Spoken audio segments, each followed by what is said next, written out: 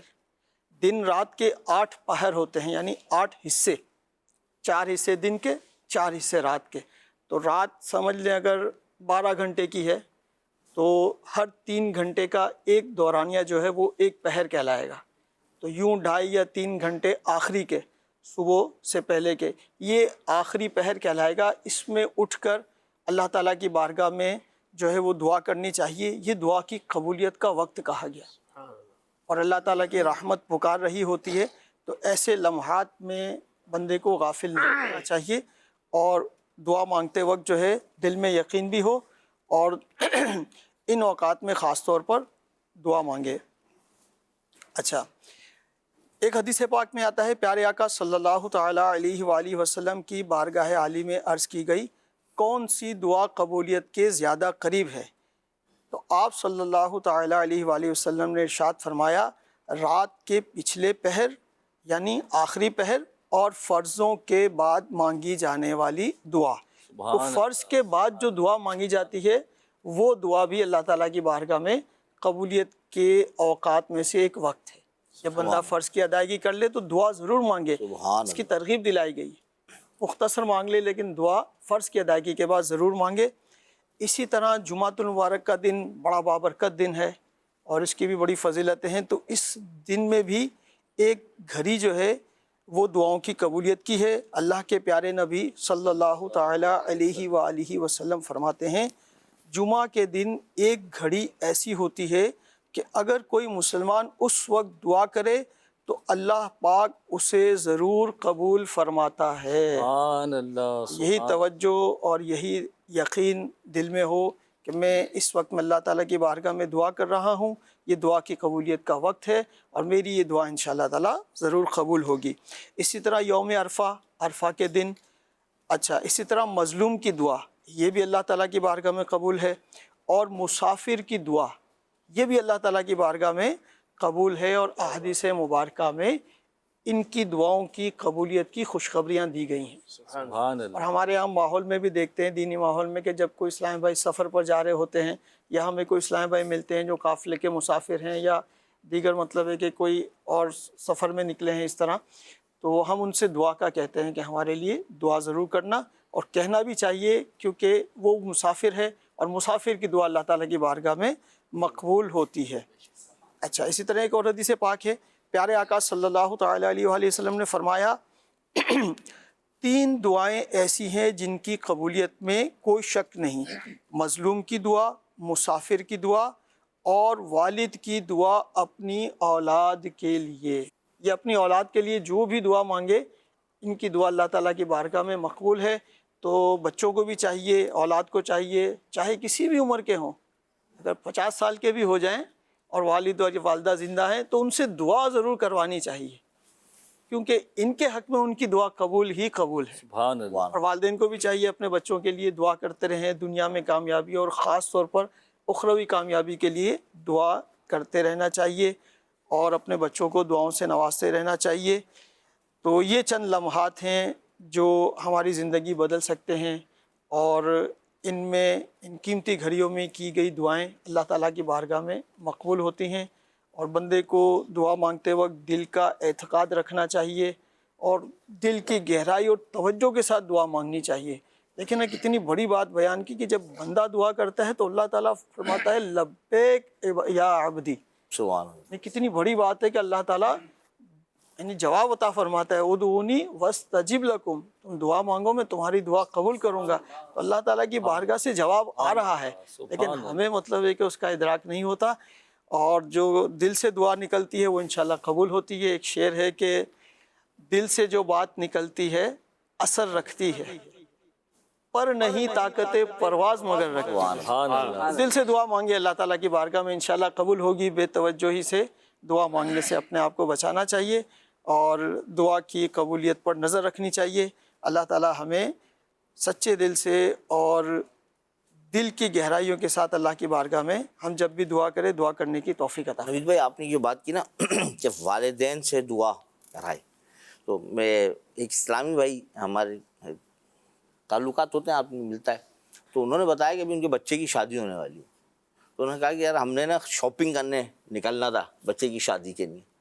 تو میرے تو والدین کا انتقال ہو گیا، میں میری گھر والی کے والدین زندہ ہیں، تو میں اپنے بچے کے ساتھ فیملی کے ساتھ ان کے گھر چلا گیا. اور میں نے کہا کہ بھائی اب میں اپنے بچے کی شادی کا سلسلہ شروع کر رہا ہوں، تو میں آیا ہوں آپ کے پاس، آپ دعا کریں. یعنی کہ بڑوں سے دعا کرانا زبردست یہ انداز ہے. اچھا بہت کہ یہ بڑا پیارا انداز ہے. اچھا جہاں جہاں دعا کے وقت کے لمحات ہیں نا، وہاں الفاظ کا بھی بڑا دخل ہے کہ دعا کے دوران بہترین الفاظ کا چناؤ بندے کو کسی مصیبت پریشانی سے نجات دلا سکتا ہے. غیر محتاط الفاظ بندے کو آزمائش میں بھی مبتلا کر سکتے ہیں. یہ بہت اہم چیز ہے. جب آدمی دعا کرے تو الفاظ کا چناؤ جو ہے نا وہ بہت خاص ہے. یعنی ہمیں تو یوں تاکید کی گئی کہ بھائی بندے سے بھی بات کرو تو تھوڑا، اب جب اپنے رب سے گفتگو کرے گا، التجائیں کرے گا، تو کیسا انداز ہونا چاہیے. بنی اسرائیل میں بسوس نام کا ایک شخص تھا. اسے حکم ہوا کہ تیری 3 دعائیں قبول ہوں گی. اس نے اپنی بیوی کے لیے بنی اسرائیل کی سب سے خوبصورت عورت بن جانے کی دعا کی. اس کی بیوی بنی اسرائیل کی خوبصورت ترین عورت بن گئی، مگر خوبصورتی کے غرور نے بیوی کو شوہر کا نافرمان بنا دیا. تنگ آ کر بسوس نے اسے بھونکنے والی کتیا بن جانے کی بد دعا دی. یہ بد دعا فوراً قبول ہوئی اور وہ کتیا بن گئی. بسوس کے بیٹوں نے اپنی ماں کی حالت دیکھ کر باپ سے سفارش کی تو اس نے دعا کی الہی اسے پہلے والی شکل و صورت عطا کر دے. یہ دعا قبول ہوئی اور اسے پہلے جیسی صورت عطا کر دی گئی. یوں بسوس نے لفظوں کا غلط انتخاب کر کے قبولیت سے سرفراز ہونے والی 3 دعائیں ضائع کر دی. یہ بڑا عبدالرؤف بھائی دخل ہے کہ آدمی کے الفاظ کا چناؤ. موقع بھی ملا لیکن وہ الفاظ کی صحیح ادائیگی یا یوں کہ یہ خوبصورتی نہ ہونے کی وجہ سے جو ہے نا بڑا معاملہ خراب ہوا. وہ آئی ہوئی نعمتیں سمجھیں چلی گئیں آپ. تو یہ جو ہے دعا کس انداز سے کرنی چاہیے اور کن یقین کے ساتھ کرنی چاہیے. دیکھیں ایک بندہ مومن اس بات پر تو ایمان رکھتا ہے کہ اللہ تبارک و تعالیٰ جو ہے اصل حاکم، اصل مالک اللہ تبارک و تعالیٰ، اللہ اکبر. اور جو کچھ بھی ملنا ہے نا وہ اللہ تبارک و تعالیٰ کے در سے ہی ملنا ہے. بے شک بے شک. تو جب اللہ تبارک و تعالیٰ کے در سے ہی ملنا ہے تو بندے کو چاہیے کہ پورے یقین اور اعتماد کے ساتھ اللہ کی بارگاہ میں دعا مانگے. جیسا کہ ابھی ہم مبلغین سے بھی سن رہے ہیں قرآن پاک میں اللہ تبارک و تعالیٰ کا فرمان ہم نے سن لیا کہ مجھ سے دعا مانگو میں قبول کروں گا. بے شک. تو اب یہ یقین جو ہے نا یہ بندے کے دل میں جب پیدا ہوتا ہے نا، دعا مانگتے وقت اگر بندے کے دل میں یقین پیدا ہو جائے نا تو یہ دعا کی جو تاثیر ہے اس میں طاقت پیدا ہو جائے. اب کیا بعض اوقات ایسا ہوتا ہے کہ بندہ دعا مانگتا ہے لیکن توجہ کسی اور طرف ہوتی ہے، یقین نہیں ہوتا، پتہ نہیں میری دعا قبول ہوگی یا نہیں ہوگی. ایسا نہیں. یہ وسوسے اور شکوک و شبہات جو ہے نا یہ دعا کی تاثیر میں کمی واقع کر دیتے ہیں. بندہ جب بھی دعا مانگے وہ اپنے ایمان کو مضبوط رکھتے ہوئے اللہ کی بارگاہ میں یقین کامل کے ساتھ دعا مانگے کہ میری دعا رائے گا نہیں جائے گی, کیونکہ دینے والی ذات جب وہی ہے نا تو میں اسی سے مانگوں تو انشاءاللہ مجھے عطا کرے گا وہ اللہ تبارک و تعالیٰ. اور ساتھ ساتھ دعا مانگتے وقت جو ہے عاجزی و انکساری بھی ہونی چاہیے بندے کے دل میں جو ہے. جیسے کہ ہم نے شروع میں سنا کہ دعا کا مطلب ہی, دعا کا معنی ہی یہ ہے کہ پکارنا, مانگنا, التجا کرنا. تو جب بندہ اللہ تبارک و تعالیٰ کی بارگاہ میں دعا کرے نا تو اپنے آپ کو منکسر المزاج بنا لے, بالکل عاجز کر لے اپنے آپ کو, بالکل ندامت کے ساتھ, شرم کے ساتھ اللہ کی بارگاہ میں مناجات کرے. اور یقین یہ رکھے کہ میں جس رب کریم کی بارگاہ میں حاضر ہو رہا ہوں وہی تو سارے خزانے کا مالک ہے, وہی تو سب کو عطا فرمانے والا ہے. بیماریاں بھی اسی نے دور کرنی ہے, پریشانیاں بھی وہی دور کرے گا, اور نعمتیں بھی وہی مجھے عطا فرمائے گا. تو انشاءاللہ جب اس یقین کے ساتھ ہم دعا مانگیں گے تو اللہ تبارک و تعالیٰ دعا قبول فرمائے گا. پیارے پیارے آقا مدینے والے مصطفیٰ صلی اللہ تعالیٰ علیہ وآلہ وسلم ارشاد فرماتے ہیں اللہ پاک سے اس طرح دعا مانگا کرو کہ تمہیں قبولیت دعا کا پورا یقین ہو. یاد رکھو کہ اللہ پاک غافل دل کی دعا نہیں سنتا. یہاں غافل دل کی دعا نہیں سنتا, یہ ہمیں مطلب تنبیہ بھی کر دی گئی نا, غافل نہ رہے. ایک واقعہ اس پر یاد آ رہا ہے, حضرت سیدنا موسیٰ علی نبینا و علیہ الصلوۃ والسلام کے دور کا واقعہ ہے. آپ علیہ الصلوۃ والسلام ایک مرتبہ کہیں تشریف لے جا رہے تھے کہ آپ نے ایک شخص کو دیکھا کہ وہ اللہ کی بارگاہ میں دعا کر رہا ہے, مانگ رہا ہے. موسیٰ علیہ الصلوۃ والسلام اللہ کے نبی ہیں, رحیم ہیں, کریم ہیں, اپنی امت پر شفیق ہیں, مہربان ہیں. آپ نے فرمایا کہ اگر میرے بس میں ہوتا نا تو میں اس کی حاجت کو پورا کر دیتا. اب آپ نے یہ فرمایا, آپ پر اللہ تبارک و تعالیٰ کی جانب سے وحی نازل ہو گئی. اللہ کریم جل شانہ نے فرمایا کہ اے موسیٰ میں اپنے بندوں پر تم سے زیادہ رحیم و کریم ہوں. اللہ سبحان اللہ. یہ بندہ دعا تو مجھ سے کر رہا ہے سبحان اللہ, مگر اس کا دل کہیں اور ہے, اللہ دنیا میں لگا ہوا ہے. اس کی بکریاں ہیں, اس کا دل, اس کا دھیان جو ہے نا دنیا کی طرف لگا ہوا ہے. یہ اگر دل سے دعا مانگتا تو اس کی دعا قبول ہوتی. موسیٰ علیہ السلام پر جب یہ وحی نازل ہوئی آپ اس شخص کے پاس تشریف لے گئے, اس کی اصلاح فرمائی, بھائی تم دعا مانگ رہے ہو, اپنے دل کو بھی اللہ کی طرف متوجہ کرو, اپنے اندر عاجزی پیدا کرو, اپنے اندر انکساری پیدا کرو, رب کی طرف متوجہ ہو جاؤ اور دعا مانگو. تو روایت میں آتا ہے کہ وہ شخص جو ہے موسیٰ علیہ السلام کی تربیت پر اس نے پھر اسی انداز سے دعا مانگی کہ دل بھی اللہ کی طرف متوجہ ہو گیا اور جناب زبان سے بھی اللہ کی بارگاہ میں عرض کرنے لگا. تو اللہ تبارک و تعالیٰ نے اس کی دعا کو قبول فرمایا, اس کی حاجت پوری ہو گئی. تو یہاں ہمیں بھی یہ درس ملتا ہے کہ جب ہم دعا مانگیں نا تو ہم اپنے دل کو, دھیان کو, اپنی آنکھوں کو, اپنے کانوں کو, اپنے دماغ کو دنیا سے بالکل بے تعلق کر لیں, صرف اللہ کی طرف راغب ہو کر دعا مانگیں. انشاءاللہ پھر دیکھیں کیسے بیڑا پار ہوتا ہے. بعض اوقات ایسا ہوتا ہے کہ بندے کی دعا قبولیت میں تاخیر ہو رہی ہوتی ہے, نہیں قبول ہوتی. تو ایک تو وہ والی بات ذہن میں رکھی جائے جو ابھی ہم سنتے آ رہے ہیں کہ بھئی دعا 3 فائدوں سے خالی نہیں ہوتی, یا تو دنیا میں جیسا مانگا ویسا مل گیا, یا گناہ معاف ہو جاتے ہیں, یا پھر آخرت کے لیے جمع ہوتی ہے. بعض اوقات بظاہر نظر آتا ہے کہ نہیں مل رہا, تو اس پر غور کر لیا جائے کہ میں مانگ جو رہا تھا تو میرا مانگنے کا انداز درست تھا. صحیح کہا آپ نے عرفان بھائی, دعا کی قبولیت کی شرائط بھی ہیں, اور دعا میں جلدی بھی نہیں مچانی چاہیے کہ میری دعا قبول نہیں ہو رہی. صبر کرے, تحمل, اور اللہ کی دربار میں گڑ گڑاتا رہے, دعائیں مانگتا رہے. دعا ایک طاقت ہے اور رب کریم قبول بھی فرماتا ہے, اور خود رب نے حکم دیا مجھ سے مانگو میں تمہیں عطا کروں گا. تو اب نہ قبول ہونے کی وجوہات جو ہے نا وہ ہماری طرف سے ہیں, وہاں سے گیٹ کھلا ہے, جو مانگیں گے ملے گا, لیکن جو اس کی آداب ہیں, جو شرائط بیان کی گئی ہیں, اس کا ہونا بھی ضروری ہے. مفسرین کرام نے کچھ باتیں بیان کی ہیں.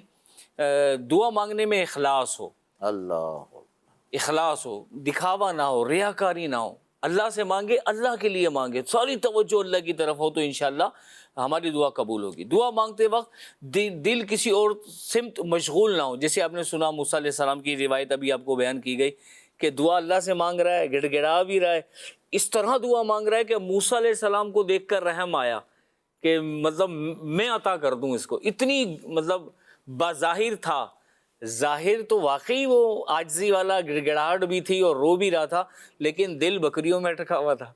تو ہم غور کر لیں ہم کس طرح دعا مانگ رہے ہیں. پھر تیسری بات علماء نے ارشاد فرمائی کہ جو مانگ رہے ہیں نا وہ چیز ہو شرن درست، وہ چیز نہ ہو کہ جو شرن درست ہی نہیں مانگنا، یہ بھی ضروری ہے. یہ بھی بہت ضروری بات ہے. ایک اور بات ارشاد فرمائی کہ دعا مانگنے والے کا اللہ تعالیٰ کے رحمت پر یقین کامل ہو، پکا یقین ہو کہ جو مانگ رہا ہوں رب دے گا، اور وہ پہلے والی شرائطیں بھی ہوں ذہن میں، وہ حرام کے لقمے سے بھی محفوظ ہو.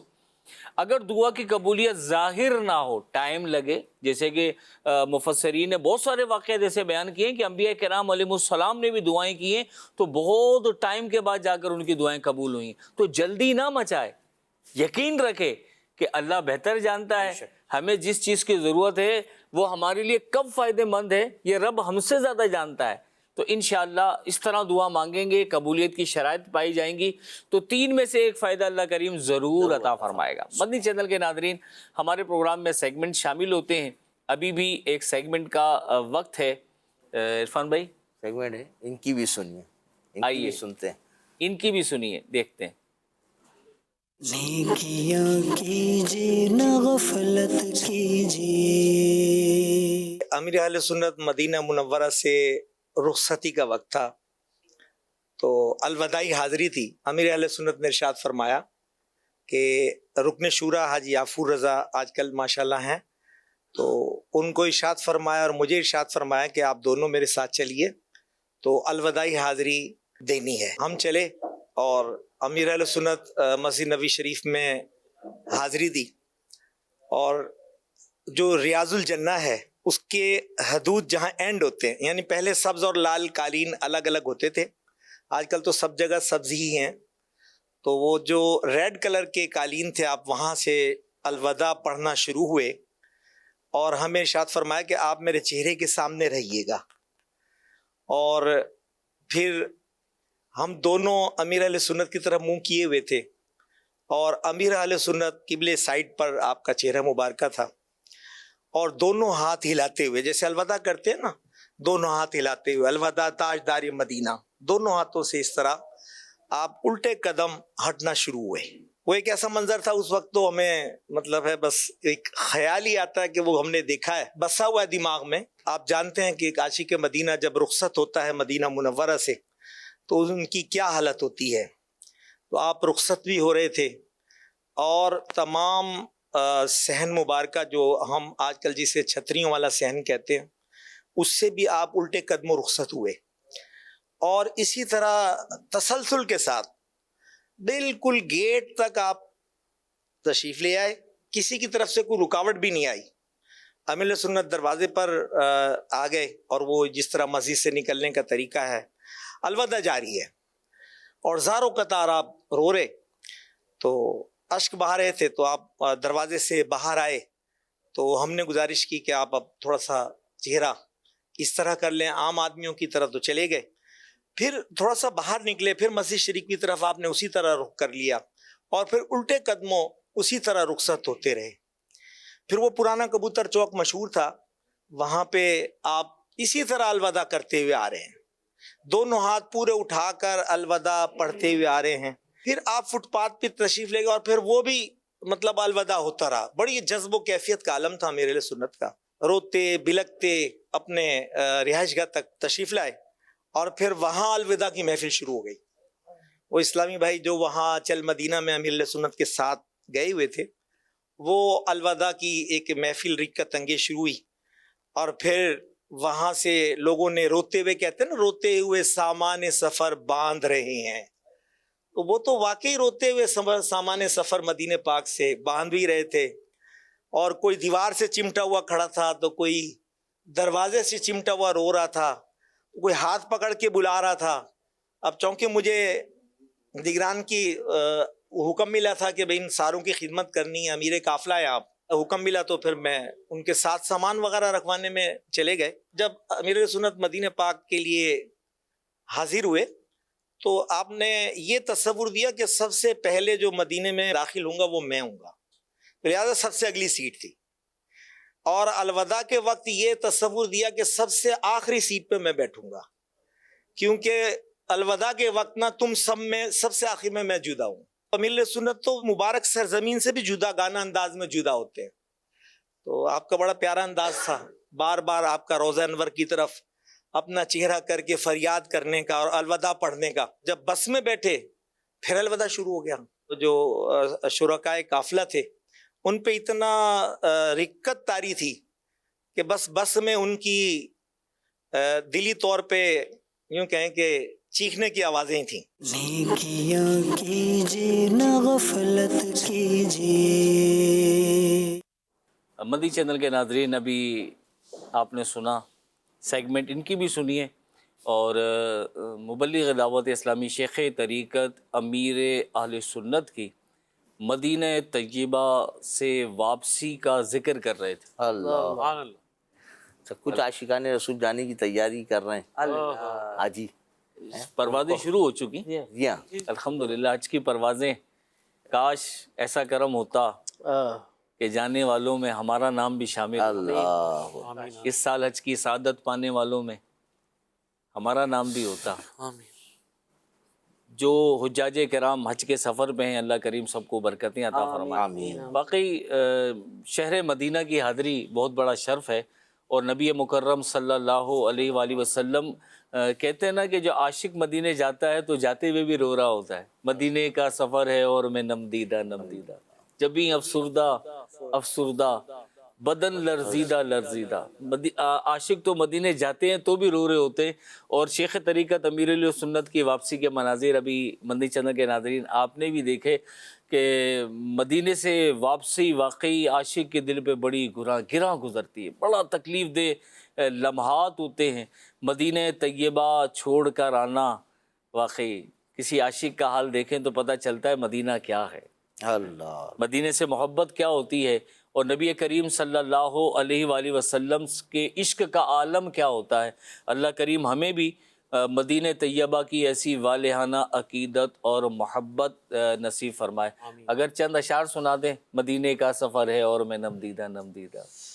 مدینے کا سفر ہے اور میں نم دیدہ مدینے کا سفر ہے اور میں نم دیدہ جبی افسردہ بدن لرزیدہ چلا ہو ایک مجرم کی طرح میں جانب طیبہ چلا ہو ایک مجرم کی طرح میں جانب طیبہ نظر شرمندہ قدم لرزیدہ نظر شرمندہ قدم لرزیدہ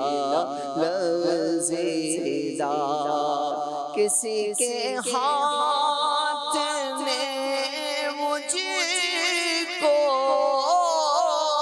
سہارا دے دیا ورنہ کسی کے ہاتھ نے مجھ کو سہارا دے دیا ورنہ کہاں میں اور کہاں یہ راستے پیچیدہ کہاں میں اور کہاں یہ راستے پیچیدہ طواف خانہ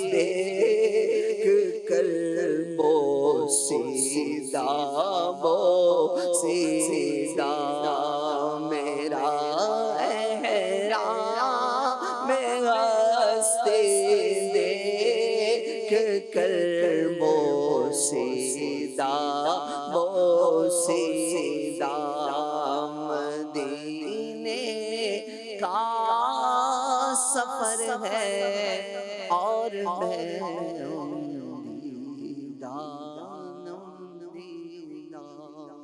سبحان اللہ سبحان اللہ، مدینے کا سفر ہے اور میں نم دیدہ نم دیدہ، کیا بات ہے ماشاء اللہ۔ ہمارا موضوع ہے دعا کی طاقت، اور اس پر مبلغین گفتگو بھی کر رہے ہیں۔ کریم بھائی، ایک انداز ہم نے یہ دیکھا ہے، کیفیت اس وقت ہم اگر دیکھیں نا تو بڑی عجیب لوگوں کی ہو گئی ہے۔ جہاں دعا کرانے والا طول پکڑ جائے نا تو بڑی عجیب کیفیت پیدا ہو جاتی ہے، یہ ذہن سے چیز نکل جاتی ہے کہ میں کس کے بارگاہ میں ہاتھ اٹھایا ہوا ہوں، کس کے دربار میں نے التجائیں کی ہیں۔ ہم نے لوگوں کو کہتے سنا ہے، ارے بھائی اتنی لمبی دعا کرا دی، اتنی بڑی دعا کر دی۔ یہ ایک عجیب انداز ہے، جبکہ اللہ کے محبوب ہمیں ترغیب دلا رہے ہیں، قرآن ہمیں توجہ دلا رہا ہے کہ اپنے رب کی بارگاہ میں دعا کرو، اور دعا کے بارے میں ہم آئے گا تمہارا ہتھیار ہے، دعا جو ہے تمہارے لیے جو ہے بہترین مددگار ثابت ہونے والی چیز ہے۔ لیکن کیفیت مدنی چینل کے ناظرین ہم نے دیکھا ہے، اللہ کریم ہمارا دل دعا میں لگا کر رکھے۔ اچھا، ہم ایک تصویر آپ کو دکھائی جاتی ہے اور اس کے متعلق آپ کی رائے بھی لی جاتی ہے، پروگرام میں شامل بھی کی جاتی ہے۔ تو اگر اس تصویر کے حوالے سے اگر کچھ کالز وغیرہ ہوں تو۔ اس تصویر کو دیکھ کر یہی سمجھ میں آ رہا ہے کہ اپنے دماغ کو نور سے منور کرو۔ دماغ کی خوراک علم ہے، اسی لیے کسی نے فرمایا کہ ان العلم نور، علم بے شک علم نور ہے۔ سبحان اللہ۔ یہ کالر کہہ رہے ہیں کہ بھائی دماغ کو جو ہے وہ علم کے نور سے منور کر لیں۔ کیا کہتے ہیں نوید بھائی آپ ان بے شک کالر کی یہ بات پر؟ بالکل ہونا چاہیے کہ انسان ادھر ادھر کی باتوں پر توجہ دینے کی بجائے علم دین حاصل کرے۔ علم دین کی وجہ سے انشاءاللہ تعالیٰ اس کی عبادتوں میں بھی نکھار آئے گا، اور انشاءاللہ اس کی عبادتیں بھی درست ہوں گی۔ اور جیسے ابھی ہم نے دعا کے آداب، یعنی دعا پر بات کر رہے ہیں، تو دعا کے لیے بھی آداب سیکھ لیں۔ سیکھنے، دعا مانگنے کے لیے دعا کے آداب، کون سی دعا کرنی ہے کون سی نہیں کرنی، بعض ممنوع دعائیں بھی ہیں۔ صحیح۔ یہ دعا کے آداب، تو اس طرح اگر کتاب پڑھے گا، اس سے علم حاصل کرے گا، تو انشاءاللہ اس کا علم کی برکتیں اس کو نصیب ہوں گی، اور ذہن انشاءاللہ تعالیٰ علم کے نور سے منور ضرور ہوگا سبحان اللہ۔ انشاءاللہ۔ دوسری کال دیجئے۔ تصویر میں دکھایا گیا ہے کہ بہت شخص اپنے وقت کو علم کے اصول میں لگا رہا ہے۔ اسلامی تعلیمات کے مطابق وقت کی قدر کرنا بہت ضروری ہے۔ کیا بات ہے بھائی، کیا بات ہے۔ ہمارے کالر نے عتیق بھائی کہا کہ وقت کی قدر کرنا بہت ضروری ہے، اور یہ جو تصویر دکھائی جا رہی ہے یہ وقت کی قدر ہو رہی ہے، کتاب سے فیض لیا جا رہا ہے اور دماغ میں۔ جی ہاں کالر یہ کہہ رہے ہیں، کیا فرماتے ہیں؟ جی ہاں، کالر ایک جانب بالکل صحیح فرما رہے ہیں کہ جو ہے وقت کو غنیمت جانتے ہوئے اس دماغ میں وہی کچھ ڈالا جائے کتاب سے، اچھی کتاب سے ڈالا جائے، تاکہ جو ہے وہ اس کے فوائد زیادہ سے زیادہ حاصل ہوں، بجائے اس کے کہ ادھر ادھر کی چیزوں میں پڑھا جائے۔ تو کالر کا یہی میرے خیال مفہوم ہے کہ وہ کہہ رہا ہے کہ کتاب، اچھی کتابوں سے اچھا مواد جو ہے دماغ اچھے وقت میں پہ لے لیا جائے، اچھے وقت پہ لے لیا جائے۔ زبردست۔ اور یہ کالر ہیں تو یہ تصویر ہمیں یہ سکھاتی ہے کہ کتابوں سے دوستی رکھنا ہماری سوچ، فہم اور شعور کو بہتر بناتا ہے۔ مطالعہ کرنا روحانی اور ذہنی غذا ہے۔ سبحان اللہ، کیا بات ہے۔ جی عبدالرؤف بھائی، مطالعہ کرنا جو ہے ذہنی اور روحانی، بالکل بہت انہوں نے اچھی بات ارشاد فرمائی، کالر نے ہمارے اچھی سوچ ارشاد فرمائی۔ دیکھیں جس طرح ایک گاڑی چلتی ہے اور گاڑی کی جو خوراک ہے نا وہ پیٹرول ہے، پیٹرول نہیں ہوگا تو گاڑی نہیں چلے گی۔ اب دماغ کا پیٹرول کیا ہے، دماغ کی خوراک کیا ہے، دماغ کی غذا کیا ہے، وہ اچھی معلومات، اچھی چیزیں۔ اور اچھی چیزیں کہاں سے حاصل ہوتی ہیں؟ کتابوں سے حاصل ہوتی ہیں۔ تو کالر نے بہت اچھی توجہ دلائی کہ انسان کو چاہیے کہ وہ کتابوں سے دوستی کرے، کتابوں سے دوستی رکھے، اور کتابیں بھی اچھی کتابیں ہوں، دینی کتابیں ہوں جن سے اسے کچھ اچھا مواد حاصل ہو۔ یہ چیزیں اپنے دماغ کے اندر ڈالے اور دماغ کو خوراک اچھی ملے گی تو انشاءاللہ زندگی اچھی گزرے گی، نیک اعمال کی طرف رغبت ملے گی، اور یوں انشاءاللہ دنیا میں بھی بیڑا پار۔ تھوڑا سا ترقی کر گیا نا بھائی، کتاب سے ہم جو ہے وہ موبائل ٹیپ پر آ گئے ہیں، تو کیا کتاب ہی پڑھے یا اس کی اصل میں یہاں تو چونکہ تصویر دکھائی گئی تو اس پر گفتگو ہو رہی ہے نا، ورنہ دماغ کی خوراک جو ہے وہ مطالعہ تو وہ ہم اس طرح لیب سے بھی لے سکتے ہیں، موبائل کے ذریعے بھی، سوشل میڈیا کے ذریعے بھی، لیکن لیں وہی جو اتھینٹک ہو، علماء اہل سنت کی طرف ملا ہوا ہو۔ اس میں دیکھیں ہر ایک شخص کی بات کو بھی مطلب اس طرح نہیں لیا جا سکے گا۔ صحیح، زبردست۔ اور کوئی کال ہے تو یہ تصویر میں یہ سبق دیتی ہے کہ اس کی علامت ہے کہ کتابیں اور مطالعہ انسان کے دماغ کو ایندھن فراہم کرتے ہیں. جیسے گاڑی کو چلنے کے لیے پیٹرول کی ضرورت ہوتی ہے، ویسے ہی انسان کے ذہن کو ترقی کے لیے علم کی ضرورت ہوتی ہے. جی زبردست بات کی ہے ہمارے کالر نے کہ جس طرح جو ہے گاڑی چلنے کے لیے پیٹرول کی ضرورت ہے، گاڑی آگے بڑھتی ہے، اسی دماغ طرح کو آگے دماغ کو آگے بڑھانے کے لیے کتابوں کا مطالعہ بہت ضروری ہے. ورنہ ہم نے دیکھا ہے کہ لوگ ایک ہی سمت کو پکڑ کے چل رہے ہوتے ہیں، زندگی پوری اس پہ تمام کرتے ہیں. لیکن اگر مطالعہ ہو، کتابوں کو پڑھنا ہو تو انسان کی زندگی کھلتی ہے، دماغ کھلتا ہے. زبردست. اور کوئی کالر ہے؟ اس تصویر سے یہ نتیجہ نکل رہا ہے کہ مومن کبھی علم سے سیر نہیں ہوتا. کیا بات ہے، خوبصورت بات. اللہ اللہ، کیا فرماتے ہیں عبدالرؤف بھائی؟ حریص ہے مومن، نیکیوں کا حریص ہے. اور نیکیوں کا جب حریص ہے، ظاہر ہے وہ معلومات حاصل کرے گا، علم دین حاصل کرے گا تو وہ نیکیوں کی طرف رغبت کرے گا. مومن کبھی علم سے سیر نہیں ہوتا. یہ حقیقت ہے، جس کو مطالعے کا شوق ہو نا تو اس کو مزہ ہی نہیں آتا کتاب پڑھے بغیر. مطالعہ بھی ایک نشہ ہے. جب آدمی مطالعہ کرنے کا عادی ہو جاتا ہے تو اب اگر مطالعہ نہ کرے تو اسے مزہ ہی نہیں آتا. اس کی کیفیت عجیب ہوتی کہ کیا مجھ سے رہ گیا، کیا چیز چھوٹ گئی. تو یہ واقعی بہت زبردست بات ہے. یہ آپ نے بڑی زبردست بات کی. ورنہ ہم نے یہ دیکھا ہے اپنی زندگی میں کچھ لوگوں کو، اچھا رجحان اپنا اپنا ہوتا ہے. کچھ دینی کتابوں کا مطالعہ ہے تو کچھ جو ہے دنیاوی جو ہے وہ کتابیں پڑھ رہے ہوتے ہیں. تو ایسی یہ ہے کہ جس کو بڑھ جائے نا شوق، لگ جائے شوق، تو وہ بولتے ہیں کہ خوراک بن جاتی ہے کہ جب تک پڑھے گا نہیں سکون نہیں آئے گا، چین نہیں ملے گا. اور بلکہ کئی ایسے لوگ ہم نے دیکھے کہ وہ نیند ہی نہیں آتی ان کو. بولا بھائی جب تک کتاب نہ پڑھے نا تو سکون نہیں ملتا. ایک سیگمنٹ ہے مفتی قاسم صاحب کا، انشاءاللہ اس کو شامل کرتے ہیں. تاریخ کبیر کے اندر یہ حدیث مبارک ہے، نبی پاک صلی اللہ علیہ وآلہ وسلم نے ارشاد فرمایا کہ بے شک اللہ تعالیٰ ارشاد فرماتا ہے کہ جس بندے کو میرے ذکر نے مجھ سے سوال کرنے سے مشغول رکھا، یعنی وہ بندہ میرے ذکر میں اتنا لگا رہا کہ وہ مجھ سے دعا بھی نہیں اس نے مانگی، بلکہ دعا مانگنے کی جگہ بھی وہ میرا ذکر ہی کرتا رہا، تو اللہ تعالیٰ فرماتا ہے کہ میں اس ذکر کرنے والے کو مانگنے والوں سے زیادہ عطا کروں گا. جو مانگنے والے ہیں ان کو اتنا نہیں ملے گا جتنا نہ مانگنے والے کو ملے گا. کہ اس نے کیوں نہیں مانگا؟ اس لیے کہ اللہ کی یاد میں لگا ہوا تھا، وہ اللہ کے ذکر میں لگا ہوا تھا. تو اللہ تعالیٰ مانگنے والوں سے زیادہ اس کو عطا فرماتا ہے. زبردست. اچھا ہم تو جب سے بات کر رہے ہیں مانگنے کی نا کہ دعا کرو، مفتی صاحب نے زبردست طرف توجہ دلائی کہ جو اللہ کا ذکر کرتا رہتا ہے اور مانگنے کی طرف نہیں جاتا، اللہ اس کو اور بڑھ کر عطا فرماتا. مانگے بھی نہیں اور عطا بھی کیا جاتا ہے. کیا ذکر میں مشغول رہا، مانگنے کا وقت نہ ملا. کیا بات، تو مانگنے والوں سے زیادہ رب عطا فرماتا. کیا سبحان اللہ، سبحان اللہ. بھائی یقین کریں کہ اپنے رب کی بارگاہ میں جتنا شکر ادا کرے نا آدمی، نقصان ہے ہی نہیں مسلمان کو. کسی بھی حال میں نقصان ہی نہیں ہے. مصیبتیں آئی ہیں تو گناہ معاف ہو رہے ہیں، دعائیں کر رہا ہے تو التجائیں قبول ہو رہی ہیں، تو دنیا میں بن رہا ہے، نہیں تو آخرت میں جمع ہو رہا ہے. نقصان ہے ہی نہیں. واہ کیا کمال بات ہے. سبحان اللہ. اللہ کریم جو ہے برکت عطا فرمائے، دعا کی طاقت ہمیں عطا فرمائے. آمین. ایک کتاب کا تعارف بھی پیش کیا جاتا ہے، آئیے تعارف دیکھتے ہیں.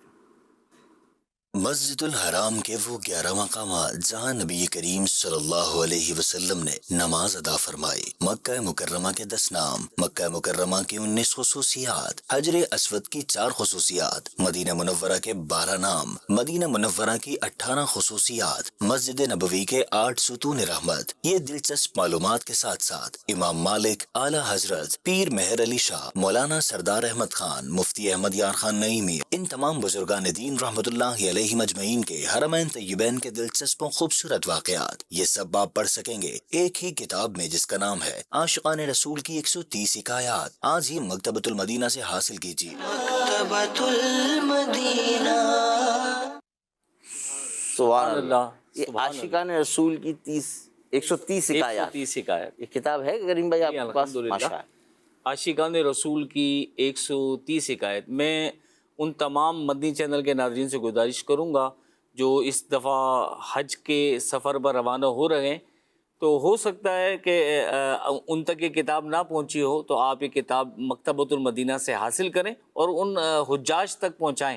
اگر یہ کتاب ان کے ہاتھ میں آ گئی تو انشاءاللہ مکے مدینے کے سفر میں ان کے لیے یہ کتاب بہترین رہنما ثابت ہوگی، ان کے عشق و محبت میں اضافے کا سبب بنے گی. اس میں عاشقان رسول کی حکایات الحمدللہ موجود ہے اور بہت ساری اس میں تفصیل موجود ہے، مکے اور مدینے کی زیارت کے بارے میں بھی ہے.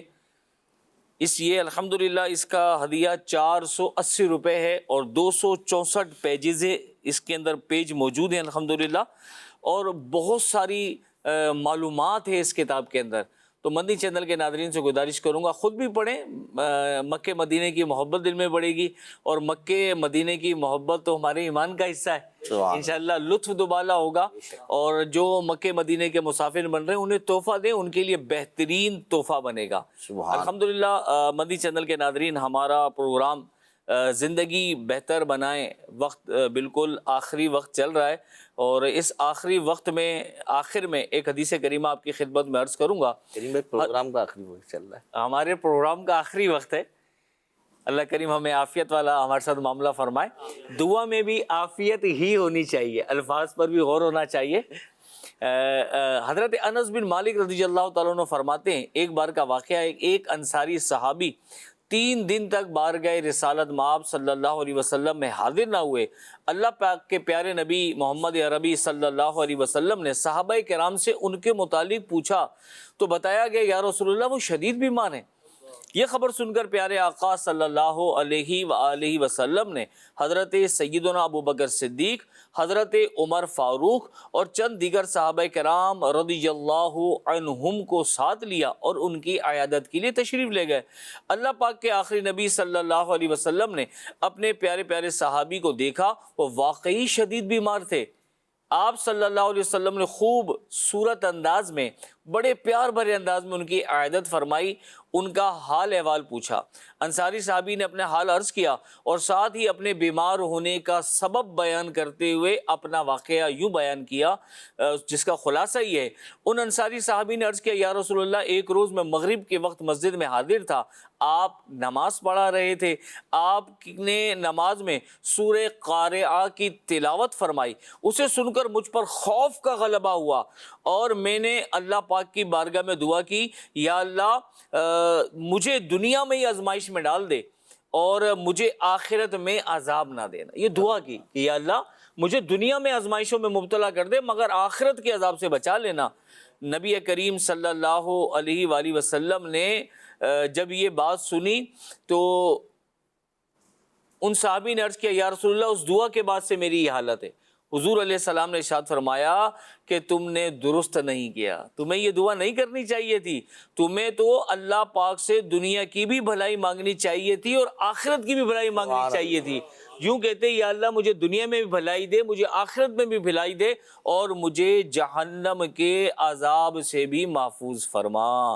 میرے میٹھے میٹھے اسلامی بھائیوں، ہمیں غور کرنا چاہیے. اس حدیث میں ہمارے لیے تربیت ہے کہ اللہ سے جب بھی مانگیں تو عافیت مانگیں. ایک مفتی صاحب نے بڑی پیاری بات بیان کی کہ وہ فرماتے ہیں کہ ان کی خالہ جان تھی، دعا کرتی تھی یا اللہ مجھے اپنا گھر دے دے، یا اللہ مجھے اپنا گھر دے دے، یا اللہ بولے ٹوٹا پھوٹا گھر دے دے، مجھے اپنا گھر دے دے یا اللہ.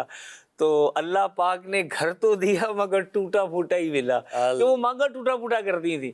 تو اللہ کریم ہے. آپ یہ غور کریں ہم مانگ کس سے رہے ہیں. وہ شہنشاہ ہے جو بندوں کو بادشاہت بھی عطا فرماتا ہے، تو وہ کریم بادشاہ ہے. تو یہ مت دیکھیں کہ میں کیا مانگ رہا ہوں، یہ دیکھیں کہ میں کس سے مانگ رہا ہوں. اللہ کی شان دیکھ کے، اس کا مقام و مرتبہ دیکھ کے مانگیں، دل کھول کر مانگیں، اپنی اوقات نہیں رب کی شان دیکھ کر مانگیں. تو انشاءاللہ اللہ کریم دینے پہ قادر ہے، وہ قادر مطلق ہے، جو مانگا اس سے بڑھ کر دینے پر بھی قادر ہے. تو مدنی چینل کے ناظرین، گھر میں نمک بھی ختم ہو جائے تو ہمیں یہ تعلیم دی گئی اللہ سے مانگو، جو مانگنا ہے رب سے مانگیں. رب بڑا کریم ہے، انشاءاللہ وہ دینے پہ قادر ہے، جو مانگیں گے دے گا، بلکہ مانگنے سے زیادہ عطا فرمائے گا. الحمدللہ ہمارے پروگرام کا وقت اپنے اختتام پر ہے. اللہ کریم کی بارگاہ میں دعا گو ہیں، رب کریم ہمیں دعائیں مانگنے کا سلیقہ عطا فرمائے، دعائیں مانگنے کا شوق اور ذوق عطا فرمائے، جذبہ عطا فرمائے، عاجزی انکساری عطا فرمائے، گڑ گڑاتے ہوئے رو رو کر دعائیں مانگنے، اخلاص کے ساتھ دعائیں مانگنے کی توفیق عطا فرمائے۔ اپنے ناظرین سے گزارش کروں گا خوب دعائیں مانگیں، اور دعوت اسلامی کو، دعوت اسلامی والوں کو، مدنی چینل والوں کو بھی دعاؤں میں یاد رکھیں۔ اللہ کریم ہمیں کثرت سے دعائیں مانگنے کی توفیق عطا فرمائے۔ صلو علی الحبیب صلی اللہ علی محمد صلی اللہ علیہ وسلم۔ زندگی بہتر بنائے، زندگی مختصر سی زندگی ہے بھائیوں، نیکیاں کیجیے نہ غفلت کیجیے۔